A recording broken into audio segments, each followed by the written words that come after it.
Story time about how I saw my best friend's dad on a date with our ex-friend. My best friend Alex and I are both 17 years old. When we were younger, around 11 to 12 years old, we had a friend named Lauren. Alex has a really big house with a lot of cool stuff, so every week we would go over for a sleepover in her den. It would be me, her, Lauren, and a few other girls. Lauren started saying that she had a crush on Alex's dad, which we all thought was weird, but we kind of just ignored it. However, it started getting weirder when she started going into detail about wanting to be with him and have his children. Alex finally had enough and told her that it was going too far. She told her that if she kept saying things like this, then she wouldn't be able to come over anymore. It seemed like it got through to Lauren and everything was fine for a while. We eventually grew apart from Lauren, and even though we were still friends, she stopped hanging out with us over time. She would still talk about Alex's dad though, just not directly to Alex. At one point, she even said she had given a BJ to him, but he wasn't even in the country when she said it happened. He was on vacation with Alex and her sisters at the time, so no one believed her. One day, I went to a mall kind of far away with my brother and saw Lauren and Alex's dad together. They were being extremely affectionate, and I snapped a picture of them because he's still married. This is when my brother told me that it's not our business and we need to stay out of it.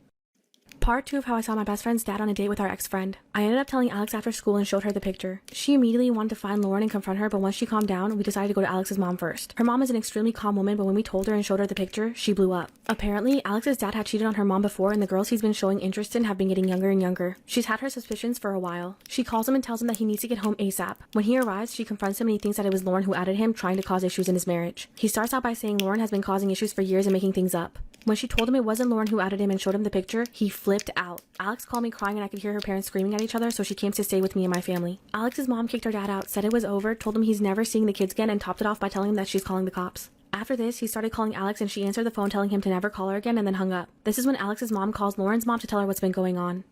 Part 3 of how I saw my best friend's dad on a date with our ex-friend. Once Lauren's mom found out what was going on, she flipped out as well. She had her suspicion something had been going on with Lauren because she was being super secretive and her mom wasn't able to put it together. Alex's mom also told Lauren's mom about the stuff that she used to say. Lauren's mom searched her belongings to try and find any texts and talked to Lauren to find any evidence of their relationship before she was 18. Lauren hasn't been to school since, but she sent me and Alex texts on WhatsApp calling us nasty names and saying that Alex is going to end up a fat C word like her mom. However, Alex and her mom are both gorgeous. She also said that since we outed her relationship, she's going to out me and Alex as gigantic lesbians. We didn't get mad at her because it sounds like some pretty messed up stuff might have happened to her, and we just hope that she gets the help that she needs. Alex and her mom are doing as well as can be expected. Alex's mom got a lawyer and a therapist for Alex. Everyone at school knows what's going on and it's weird for her. A few people are talking about Lauren, but everyone agrees that Alex's dad is the piece of trash here. If they find proof that he did stuff before Lauren was 18, they're going to the cops with the evidence. Alex's mom already called the local department with her suspicions, but more proof is needed.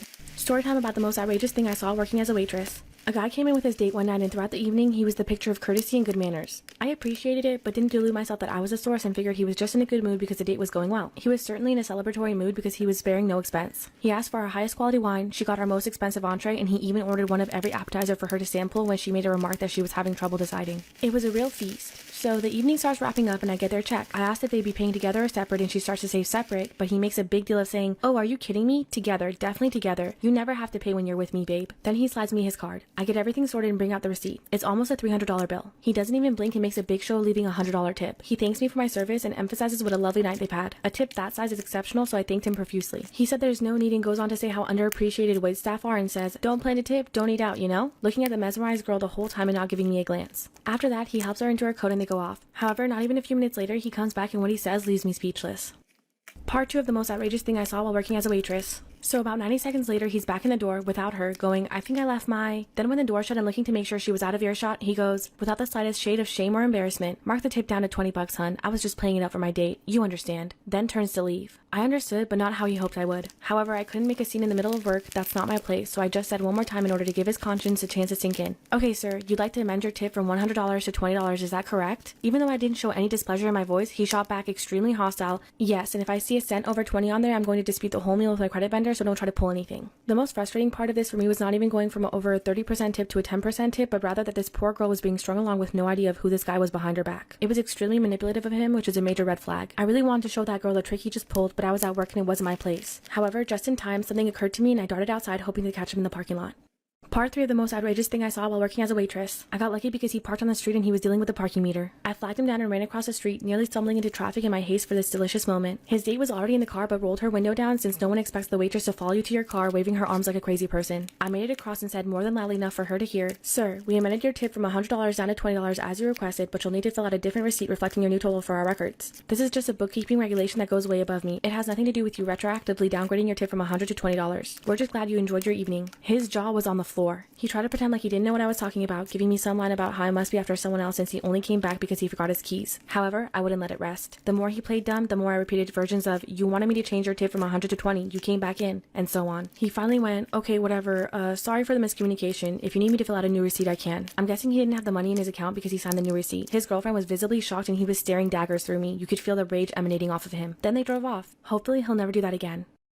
Story time about the most embarrassing thing that's ever happened to me. My fiance Jack and I moved into a new house and decided to have a housewarming party. He invited his coworkers and his family, and I invited my mom and some girlfriends. I was a little nervous about Jack's family being there because I always felt like they didn't like me. I know he really wanted them there and he was proud of our new place, so I didn't make a fuss about it. I decided I'd try to make a good impression during the party. To my surprise, his parents came up to me and began talking to me straight away. They were being very nice and pleasant. Things seemed to be going well. Jack had just installed new surround sound speakers throughout the house and wanted me to put on some music to show it off. I had my phone hooked up to the TV and was playing music videos for the party. I remember Jack's parents loved Queen, so I put on a few of their videos next, which they enjoyed. Everything was going great. That's when I remembered I forgot to post my video that day for my OnlyFans, which was my main source of income. I excused myself from the party and went to the bedroom to upload my newest video. Jack and I worked hard on this one and it was freaky, so I was expecting it to be a hit. I was editing it and adding the finishing touches on my phone when suddenly Jack rushed into the room frantic. He immediately yelled, "Turn it off!" I looked at him confused and he said, "Your phone's screen mirroring is hooked up to the TV and it's playing in the living room." My heart sank into my stomach and I was mortified.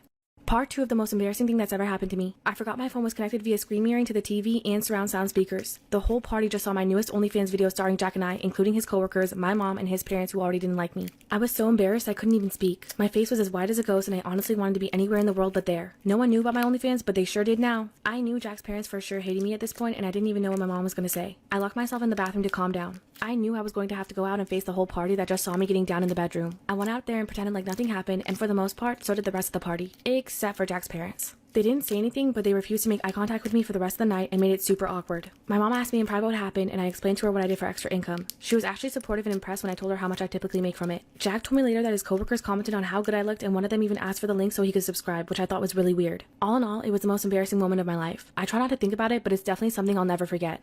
Story time about how I simped over the pizza delivery guy. One weekend, my friends and I were having a girls' night sleepover. Girls' night always means movies, snacks, gossip, and pizza. We called our local pizza place and put in an order for way more food than we actually needed, as we always do. Our order was running late that night, and we were starting to get mad because we ordered over an hour and a half ago. The girls and I started joking about how we were going to tease the delivery guy for taking so long. We weren't going to be mean, of course, no Karens in my group, but we were getting hangry. Just as we were complaining about where the food was, the doorbell rang. We all ran to get the door, and when we opened it, I almost fainted. The most gorgeous guy ever was standing there with our now cold pizza. This guy didn't look like your typical everyday pizza delivery guy. He had a young Brad Pitt look going on, and I was into it. When he told me the total, I just stared at him speechless for a good 10 seconds. I paid the model pizza man and he left without me being able to say a single word from being so nervous. I told my friends that I had a crush and they started hyping me up, telling me that I should have totally gotten his number. They told me that he was eyeing me back, but I didn't see it. I was thinking about him all night and regretting not shooting my shot. I know it sounds crazy, but the very next night I called the same place and ordered another pizza for delivery.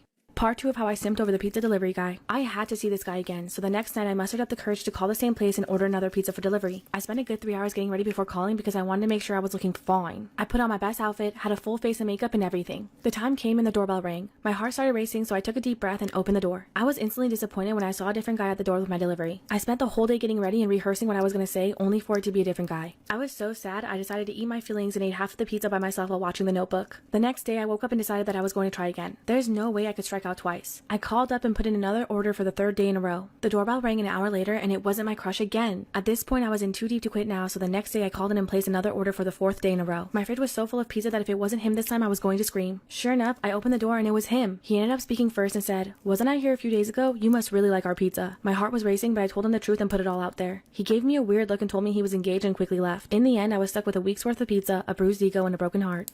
My husband and I are in our late 20s and have been married for 4 years. He finished college with a finance degree and thought he'd go into accounting, but quickly found out that it wasn't his passion. He bounced from jobs and ideas pre-COVID, but nothing really stuck. Since COVID, he hasn't attempted anything and said that after the pandemic ends, there will be a boom of jobs so he can find what he's passionate about. I've been working full-time and thankfully my job became remote. I've been paying the bills and keeping the food on the table. After the fiscal year closed, my work had done really well. We sell medical testing equipment, which was a big product of 2020. I was given a promotion and a pay raise, but also a small bonus. It was exciting because I could finally repair my purse and replace some shoes that were destroyed. When I told my husband, he seemed way more excited than me over this promotion. He went off about how he was going to redo his game area and get new systems. I was dumbfounded and got quiet because I couldn't believe what he was saying. He eventually went out and spent all of my bonus on a new computer. We got into a huge argument and he called me selfish for not being happy that he got to achieve his dream. He called me spoiled for being upset that I couldn't spend money on myself first. I called him ungrateful since I was the only one providing. He got mad and left the house saying that I'm making the money so I shouldn't throw it in his face that he doesn't have an income. Everyone thinks I overreacted to something that makes my husband happy. I've gotten so many texts about being an a-hole that I'm starting to wonder, am I? Part 2 of how my husband spent my bonus on himself. My husband went back to his parents and waited for my apology, which I never gave. Instead, I realized that I wasn't going to treat our relationship like a marriage if he wasn't, and I wasn't going to baby an almost 30-year-old. When he noticed I drained our joint bank account, he escalated things by saying that I was his and I could never leave him because he owned me. He also said that all of my success was his and without him, I would be a loser dropout. His family was even worse because I had already blocked them, so they made fake accounts using apps to hide their number and harass me. They said that I ruined their son's life and how he sacrificed everything to get me to where I am. They also said that throwing him to the side like this was disgusting and I deserved to rot. I provided all of this to my lawyer, who recommended I get a restraining order and not engage but just keep the records. I separated our finances completely and changed banks. I told him that my husband is never allowed to access these accounts because I feel like he'd take it all and run. I changed my number and took myself off of social media. Part of me is broken our marriage came to an end over a computer. I must look like a fool to everyone for missing the warning signs. I lost a majority of my friends because they thought I was the selfish one since I was the one with the job. They also said that marriage is for better or worse, and so on. I filed for divorce and I'm picking up the pieces. Storytime about how a stranger disclosed his fetishes to me at the park. I was studying in the park by my house when a cute guy around my age wearing a sweatshirt from my college sat down directly next to me. I thought it was a little odd, especially during the pandemic, so I scooched in the other direction. That's when he started talking to me and introduced himself as Jose, all stuttery and not making eye contact. I thought it was so sweet that he was this nervous to talk to me, so I took the bait and said, "Oh, well, hi, I'm Tamara." That's when he tells me that I have a pretty name and that he'd never guessed that would be my name. There was a long, awkward pause as I tried to think of what I could say in response to that, and that's when he goes, "So, what about a walk around the park?" I thought that was really gutsy to ask, but I kind of liked that. I said sure, packed up my books, and off we went. I figured it was the middle of the day, surrounded by other people, so the worst case scenario I could always ditch him if things got shady. We were walking and he was making more nervous small talk. I told him about my interests and background. He was like, "Wow, I didn't expect you to tell me so much about yourself." I wasn't sure how to feel about that, but alright. That's when he asked if he should tell me more about himself since it was almost 3 p.m. I assumed he had somewhere to be and I said sure. Then he said, "Maybe we should have this conversation at your place." That definitely threw me off and things only got weirder from here. Part 2 of how a stranger disclosed his fetishes to me at the park. I thought asking me, a total stranger, to stop what I was doing and take a walk with him was gutsy, but what he just said was sleazy at best. I nervously looked for non-confrontational outs and said, "Ahaha, we're definitely not going to my place." He said, "Oh, okay, sure. I didn't mean where you live, just meant the place, where it is we're going. I'm sure you got something all worked out. Anyways, I can tell you about myself. Sure." He was looking around to see if other people were listening and he goes, "See, I'm really more of an ass kind of guy. I have a major spanking fetish, so if you got any skirts or..." I tuned out the rest as I started screaming in my head. Forget the non-confrontational exit, I instinctively went, "Stop. This conversation is over," turning to hightail it out of there. The guy ran after me going, "Wait, what? I'm sorry, I didn't mean to. I'm sorry. The ad said you were cool with kinks and stuff, so I just thought, wow, I'm sorry." Alright, that slowed me down. I'm thinking, did he just say ad? Then he said, "Again, I'm so sorry, and look, this may not be the best time to ask, but am I still getting charged full time even though you're leaving?" It turns out, poor guy was experiencing a touch of pandemic loneliness and hired a call girl off some personals online. She told him she'd be in the park wearing almost my identical outfit and described the features similar to mine.